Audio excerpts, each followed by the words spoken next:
and small are put to the test. Here's Chief Consumer Correspondent Lee Thompson with a Dateline Consumer Alert.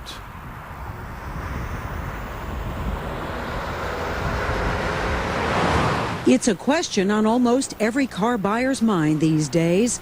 How much do you have to spend to make sure your family is well protected on the road? Does size matter? Does bigger mean safer? The answers to those questions lie here in the foothills of Virginia at the Insurance Institute for Highway Safety, where Brian O'Neill, the Institute's president, crashes cars for a living. Steering column looks good. The Institute is funded by insurance companies, which hope these tests will convince automakers to design safer cars, which will bring damage, injury, and insurance costs down. When we started this program 5 years ago, we saw a few good performers, just a handful. All the cars tested by the Insurance Institute have already passed the government safety standards, which include this head-on crash into a flat wall at 35 miles per hour. The government's test, where the whole front end of the car hits a rigid barrier, is a very severe test, but it's not a very good test of the structure. So the Institute does what it calls a more real-world test.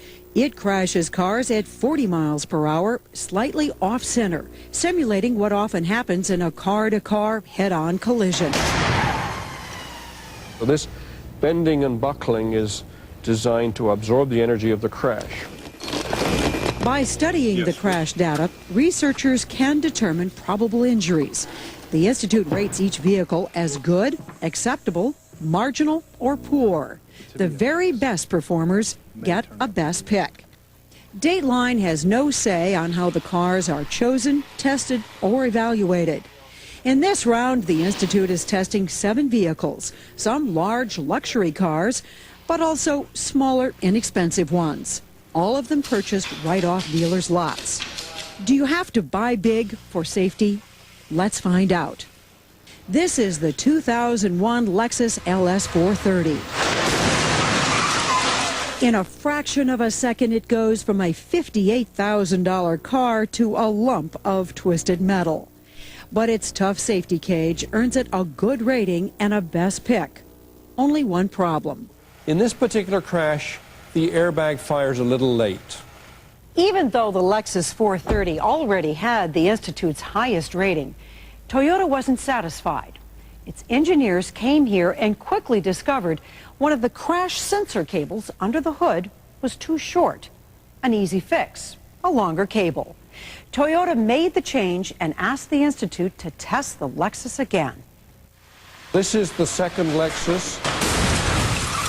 You'll see here the dumb is moving forward, but it doesn't move forward as much in this crash.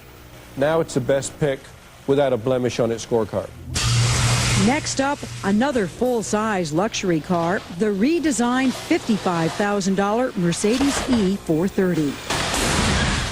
The occupant compartment is so strong, it holds together, and this is what we want in high-speed crashes. The E-Class gets a good rating, and it's another best pick. Here's the Mercedes C320 at $41,000. It's considered a mid-size luxury car. Its performance impresses O'Neill. Look at this compartment. Look at the windshield. There's no intrusion.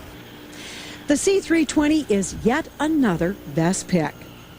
2 years ago, the full-size Chrysler LHS got a pour. Will the 2001 model of this $33,000 car do any better? It still has some structural problems. If this dummy had been a real person, would you have seen broken legs in this case? Possibly broken legs, possibly foot and ankle injuries. It's hard to predict exactly. But the Chrysler LHS does improve enough to move up to the Institute's second highest rating, acceptable. The Dodge Stratus is also a Chrysler product. At $20,000, the Institute calls this a mid-size, inexpensive car.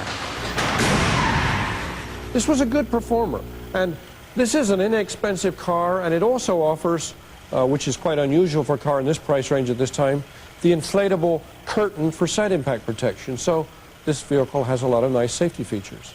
The 2001 Stratus gets a rating of good. Now some small, inexpensive cars. Typically, bigger cars have done better in this test because there's a lot more metal in front to protect you. In fact, in the past, only one small car, the Volkswagen Beetle, has received a good rating in this crash test.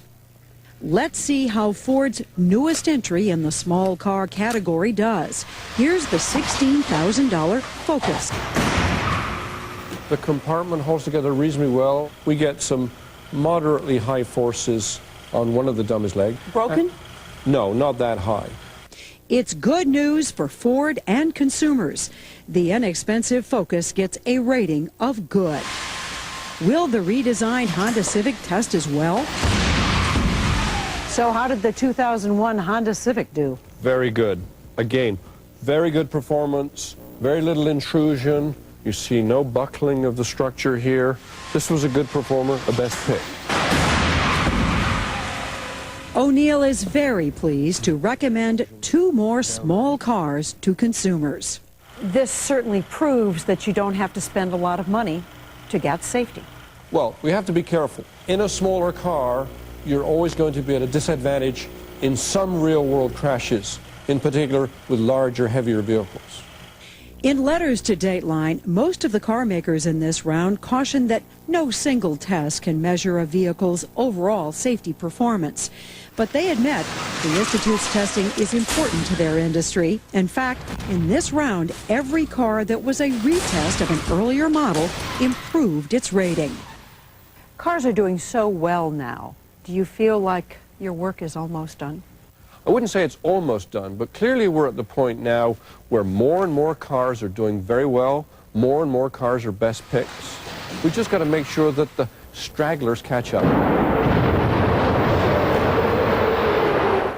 For the complete results of the Insurance Institute's high-speed crash tests and the company responses, visit our website. The address is